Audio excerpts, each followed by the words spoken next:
নদিয়ার মোহনপুরে কৃষি বিশ্ববিদ্যালয়ের ক্যাম্পাসে কাঁঠাল মেলা। সস্ত্রীক যোগ দিলেন মন্ত্রী দিলীপ ঘোষ, দিলেন একাধিক বার্তা।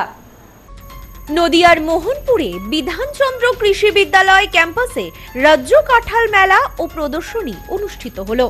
এই অনুষ্ঠানে যোগ দিয়েছিলেন পঞ্চায়েত প্রধান, উন্নয়ন দপ্তরের মন্ত্রী সস্ত্রীক দিলীপ ঘোষ এবং খাদ্য প্রক্রিয়াকরণ শিল্প উদ্যান পালন মন্ত্রী কল্যাণ চক্রবর্তী সহ বিশিষ্টজনেরা। এদিন এই অনুষ্ঠানে এসে দিলীপ ঘোষ তসলিমা নাসরিনের ফেরা নিয়ে প্রতিক্রিয়া দেন। এছাড়াও মদন মিত্র এবং ওনার ছেলেকে ইডির সমন নিয়ে প্রতিক্রিয়া দেন দিলীপ ঘোষ। এছাড়াও রেলের 100টি প্রকল্প বন্ধ ছিল, সেগুলো চালু হবে বলে জানানো তিনি বলেন আগামী বছর বিদেশে আম রপ্তানি হবে, প্রয়োজনে আমের মেলাও হবে বলে জানান তিনি। অঞ্জলি সিল্ক এখন আমাদের দুটি শোরুম হাবড়া ও বনগাঁতে। আমাদের দুটি শোরুমেই কেনাকাটার উপর থাকছে আকর্ষণীয় ছাড়। ফোন 7044447885। এ বিষয়ে তিনি বলেন, জাতীয় সড়কে ৮১,০০০ কোটি টাকার প্রকল্প নেয়নি আগের সরকার। পুজোর আগে রাজ্যে একাধিক প্রকল্পে গতি আসবে বলে জানান তিনি। এছাড়াও দুর্গাপূজা প্রসঙ্গে তিনি বলেন, পুজো হোক ভক্তি শ্রদ্ধার সঙ্গে, সেখানে খেলা হবে বা ডিজে না হওয়াই ভালো, রাজনীতির ঊর্ধ্বে উঠে পুজো হোক। Bureau report, news no man's land, Nadia.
পশ্চিমবঙ্গের উত্তর ২৪ পরগনা জেলার বনগাঁ এলাকায় সুধীর কর্মকার কলেজ অব এডুকেশন এক স্বনামধন্য এবং অতি উল্লেখযোগ্য শিক্ষণ মহাবিদ্যালয়। বর্তমান এই শিক্ষক মহাবিদ্যালয়ে নতুন শিক্ষাবর্ষে বিএড অ্যাডমিশান চলছে। তাই বিএড অ্যাডমিশান নেওয়ার বিষয়ে যে সমস্ত শিক্ষার্থীরা আগ্রহী, তারা অতি সত্বর কলেজের অফিসে এসে যোগাযোগ করবেন।